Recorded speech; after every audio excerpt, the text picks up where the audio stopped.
इथल्या तहसील कार्यालयावर सुरू झालेली आणि तहसील लोणार, तहसीलदार मेकर, चिखली करत या ठिकाणी बुलढाणा जिल्हाधिकारी कार्यालयावर एवढ्या उशिरापर्यंत संविधान अमल न्याययात्रा पोहोचलेली आहे। मी सर्वप्रथम या ठिकाणी एवढ्या उशिरा आमच्या बुलढाणा जिल्ह्याचं कर्तव्यदक्ष असणारं, कर्तव्य तत्पर असणारं जिल्हा प्रशासन या ठिकाणी या संविधान अमल न्याययात्रेच्या निमित्तानं हे निवेदन स्वीकारण्यासाठी या ठिकाणी हजर आहे। त्याबद्दल सर्वप्रथम लहुजी शक्ती सेनेच्याद्वारे सन्माननीय जिल्हा प्रशासनाचं मी या ठिकाणी लहुजी शक्ती सेना परिवाराच्या वतीनं संविधान अमल न्याययात्रेच्या वतीनं हार्दिक या ठिकाणी धन्यवाद व्यक्त करतो।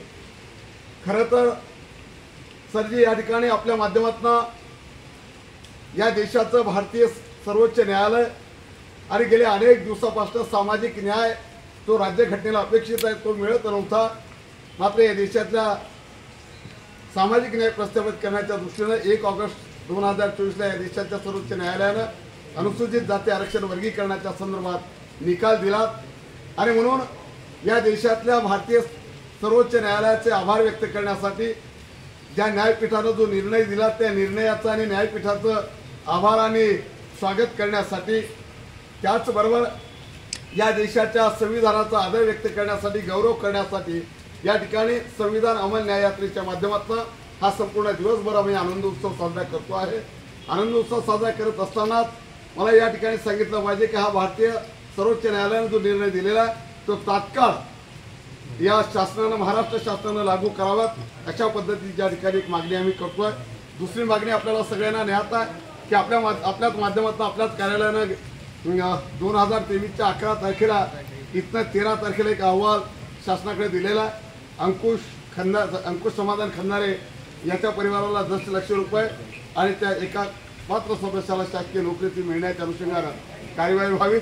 यामध्ये सुद्धा आम्ही परवाला जो रेल्वेखाली उडी घेऊन ज्यांना आपली प्राणयात्रा संपवलीत या सर्वोच्च न्यायालयाची अंमलबजावणी करावी त्या अनुषंगानं जो धाराशिव जिल्ह्यातला आमच्या कळंब तालुक्यातला जो अविनाश नागेश खंडागळे आहे त्याच्याही परिवाराला न्याय मिळाला पाहिजे ही मागणी घेऊन आम्ही या ठिकाणी चा समावेश केलेला आहे। एक दुसरीची मागणी अशी आहे की या देशाच्या इतिहासामध्ये पहिल्यांदा एका सातारा जिल्ह्याच्या जिल्हा प्रशासनाकडून चुकीच्या माहितीच्या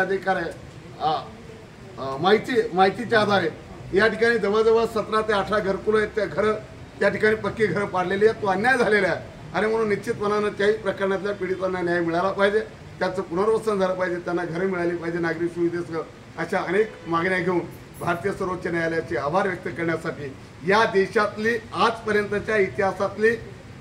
पहिली सर्वोच्च न्याय निकालाची गौरव पालखी आज सर आपल्या जिल्ह्यामध्ये होते। हा देशासाठी फार मोठा गौरव आहे।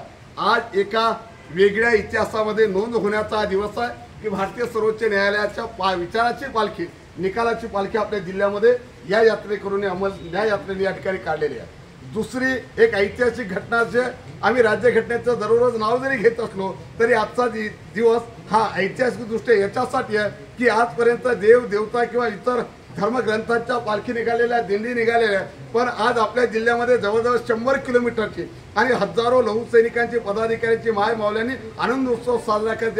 या ठिकाणी भारतीय संविधानाची गौरव पालखी या ठिकाणी निघालेली आहे। म्हणून निश्चितपणानं आपल्या जिल्ह्याला हुशार असणारं या देशाच्या संपूर्ण